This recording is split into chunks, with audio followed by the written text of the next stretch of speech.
So, welcome to another enlightening episode of Living in York County. I'm Susan Spar, your host for today. We have a very special guest with us, the Executive Director of Resource York, and I'm genuinely looking forward to our conversation.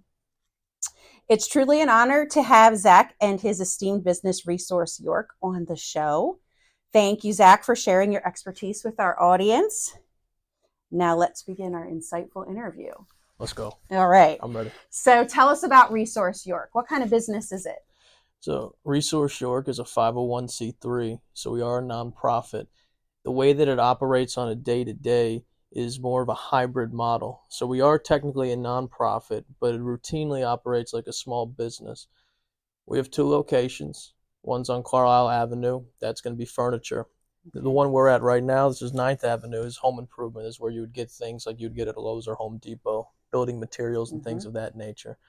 We collect secondhand items that are donated to us, we resell them, and we donate our profits to the Bell Family Shelter. Excellent. Yeah. Excellent. Thank you. So a little bit about you. Where are you originally from? I am from a million miles away, York City. Yeah. I grew up on Juniper Street, out Parkway. Okay. So if anyone knows where Kiwanis Lake is, Ferguson K-8, I grew up pretty much a block away from there. And then I was there for about the first 16 years of my life. Then I went to the west end of the city on West Princess Street, 1000 block, where Richland Avenue is, Turkey Hill, there's a CVS. Yep. And then I've been in West York now for about a year. All right. Fantastic. So York County, born and raised, for sure. Yep, this is all I know. This is my world. Awesome. So can you tell us a little bit about how Resource York got started? Yeah. So 20 years ago, Bell Socialization Services and York Habitat for Humanity wanted to collaborate, and they wanted to come together and form an independent nonprofit that served its own mission while also generating revenue for the 2 parent organizations. And so after about 10 years, Habitat for Humanity left the deal. And so for about 10 years now, Bell's the only parent, so to speak. But again, it's a unique dynamic because they don't have any control over Resource York in terms of our day-to-day. But it is embedded in our mission that is our key purpose, to raise money for their mission, which is serving people with intellectual and learning disabilities and helping people become self-sufficient in their lives, as well as serving the homeless population. Awesome. Fantastic. Yep. All right. So what drives you to do what you do? What motivates you? Ooh, loaded question. How much time do we have?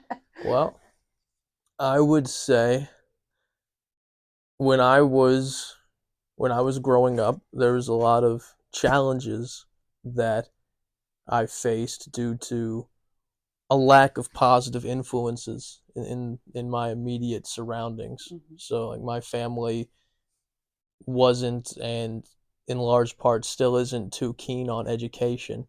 So that kind of thing wasn't really commended very much. It was more respectable if you acted like a tough guy and if you punched someone in the face. That's the kind of family that I was raised in.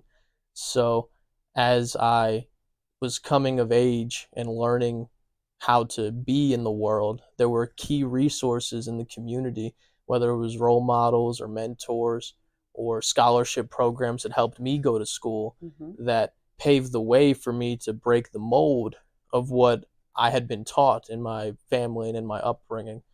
And so I know that if it wasn't for these external resources, I probably never would have been able to break that cycle.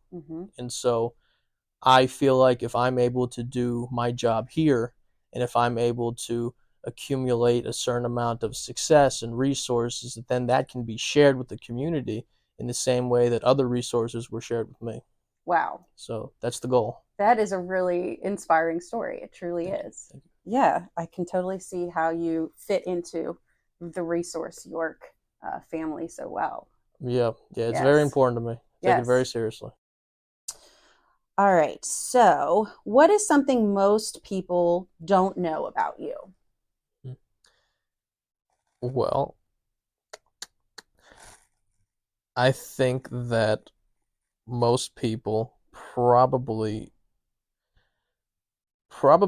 don't know the environment where I came from. Mm. I would say that. So when a lot of people meet me, I think there's a chance that perhaps I project that I come from a certain kind of place, whether it's because of my physical characteristics or the way that I present myself. I feel like most people don't understand that I came from a low income, working class neighborhood where there were gunshots outside Mm. on a regular basis. I grew up in an environment where there's a lot of fights, there's a lot of violence, and anything you can think of about that kind of low income urban upbringing, that was a part of my life for most of my existence. So, I'm not some yuppie. I didn't just grow up with a silver spoon in my mouth. I might have a certain skin color, might have a certain way of speaking, but doesn't mean that that's all I am in a stereotypical sense. Absolutely. Yeah, Absolutely. Why do you think it's important for people to shop local? shop local. Well, I think that when you shop local, you're actually supporting the people that care about you, your family, your community, your friends.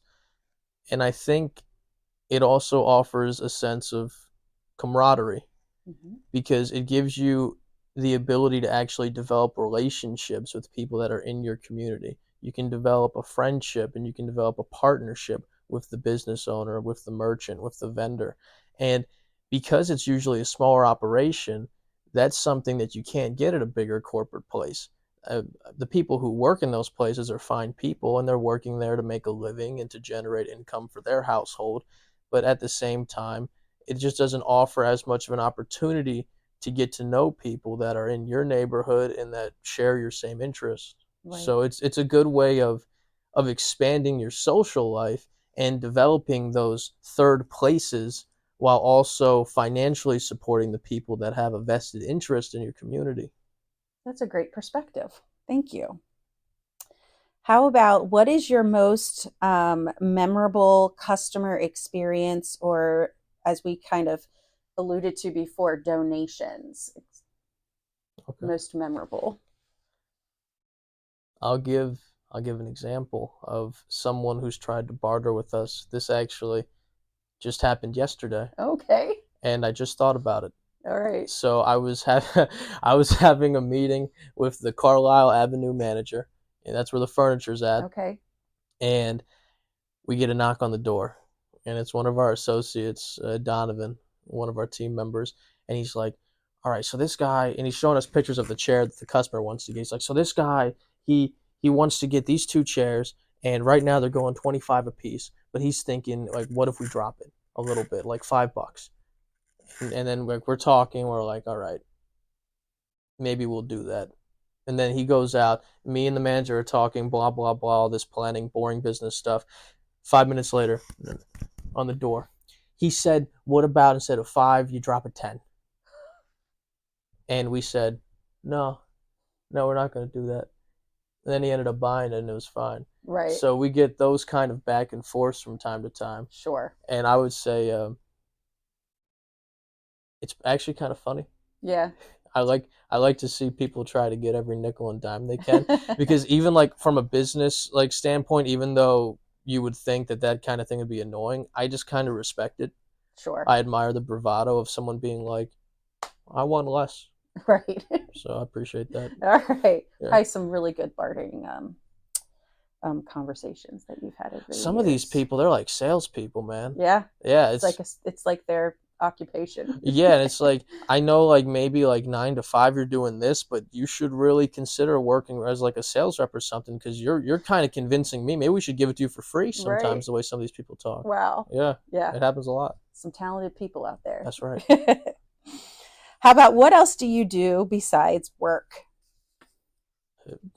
Um, I would say that although I work a lot and work has been the majority of how I've been spending my time, I do things like community theater. I practice music. I exercise, hang out with friends and family. I was studying Spanish for a bit, but unfortunately, something had to give. Yeah. Too busy, too many hobbies. But I was taking up Spanish lessons online for about a year. I had this private tutor I was doing online lessons with. Wow. So I used to read a lot. Don't get to read so much anymore. I'm Yeah. always trying to just find ways to either, in my free time when I have it, develop my theater, my music skill, the creative side, or ways to just learn more about other things going on. Something that I'm actually trying to do right now is I'm trying to build my own solo set. So I'm trying to do like a piano songwriter sort of thing, and I do write some of my own songs. Okay. So right now I'm in the process of putting together a 30-minute set, and I have about 10 original songs, and I do some covers. Oh, So wow. once I get these songs down solidly, I'm going to reach out to some of my local business contacts and just be like, hey, you need someone for 30 minutes.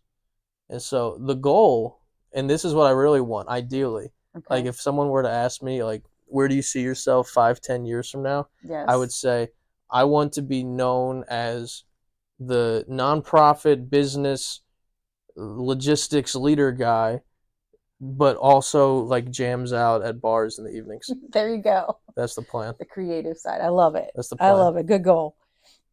Is there anything exciting going on right now that your customers should know about?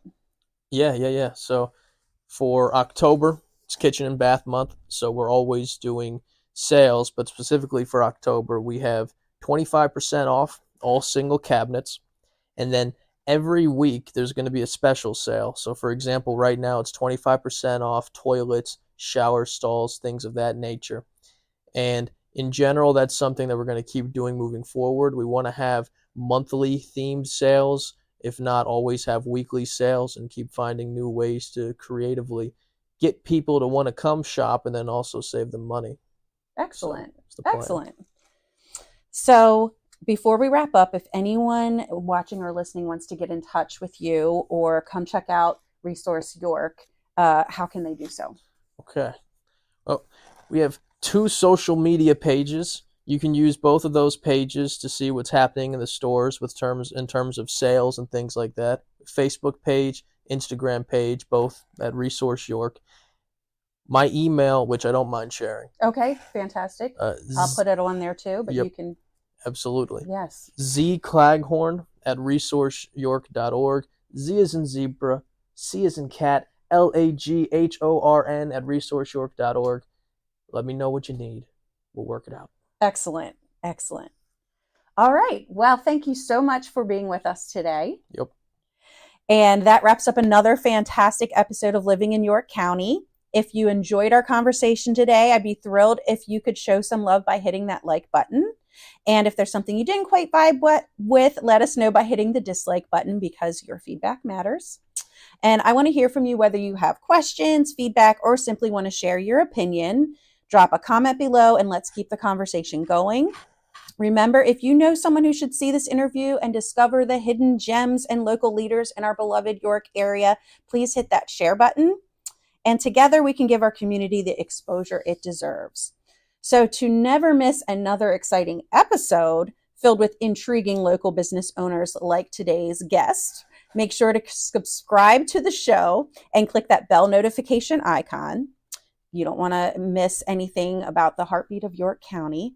Plus, your engagement plays a vital role in supporting local businesses, professionals, and leaders in our community. By interacting with this content, you're telling the platforms to share it with more people, contributing to the growth of our York area. Thank you in advance for your valuable support.